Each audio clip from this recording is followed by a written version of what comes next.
shoulders. And when it gets a little, like I said, a little fussy or booting down, careful it doesn't break you in your middle. Try to strengthen yourself here. Drop your shoulders down to your hips again. Yeah, good. Then you get it back on your seat. Good for you. Good. And then somewhere sitting to walk again. Stretch up. There's a little bit about weight on the hind leg. It listens to your seat. Come back and walking. And circle right in the walk. Right hip in front. A little bit enlarged. Think I can enlarge with a little bend.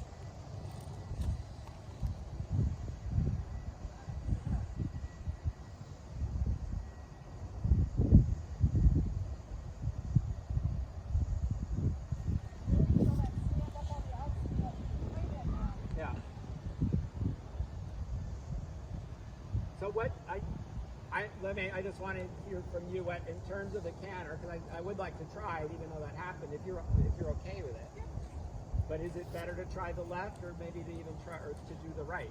So I feel like someone to the right, when we get the bend, he's actually more balanced. I find it's easier to the right. That's what I'm kind of thinking. And because he's already done what he did to the left, so. I'll turn in the small circle. Yeah, turn through the circle and then set it up from somewhere that you go get a nice feeling in the trot, and then go ahead and then try a little canter on the right. Yeah.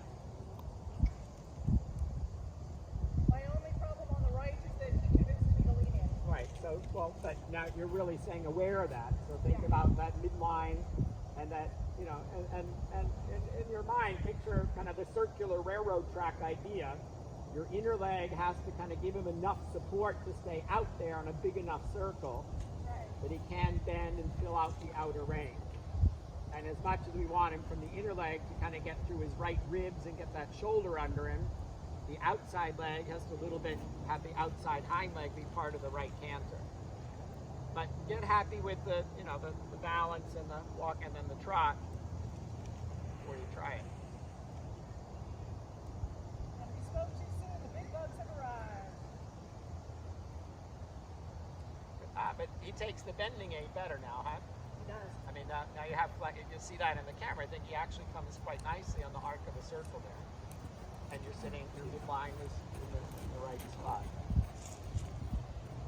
So again, without falling back, think about stretching up, being a little bit over the hind legs.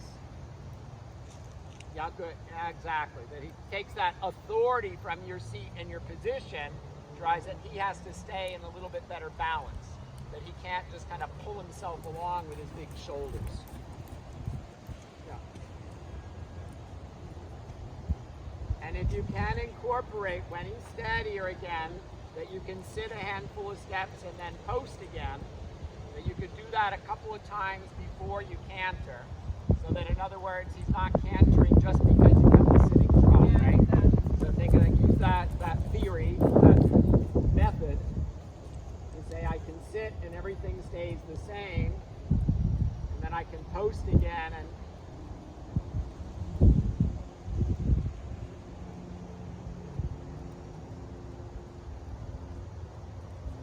excellent. Stay upright. Shut your left elbow wide and tall. Good, good, good. And bring him back while it's your idea on your seat. You're sitting nice there. No tipping in when you trot now. And fingers shut. Use your back. Good. Now straight ahead. Ride a little shoulder in. Little. Think about it without tipping in. Think about the aids for it, even if it doesn't look like much. Now, keep your left shoulder back. Make him go in a small shoulder in again. Just like I said, it doesn't have to look like much, but think about the aids and use your back. Good for you. Yes, and now the big circle. Good. Ear, shoulder, hip, heel line. Yeah, and then sitting and walking in a little break. Stretch yourself, no tipping in, and walks on your seat. Good job. Good. A little bit of a break. Very good. So I think you'll see that. You really, when I remind you that ear, shoulder, hip, heel line, you do it really well. And all of a sudden he's like, whoa, okay, yeah. And that last one there, that little shoulder in thinking, he really was quite nicely engaged. So he stepped under nicely behind. So now it's a matter of kind of finding this point where it can get that and have relaxation and ultimately a little more self-carriage. That isn't going to come all at once. So now in the walk, even if you change direction, just trying to get him to at least let go a little bit.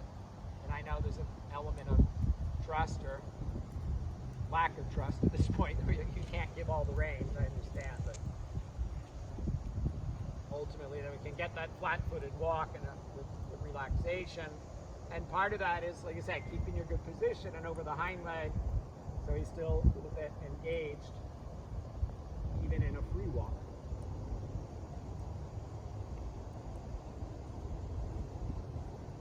Getting to that in the face part.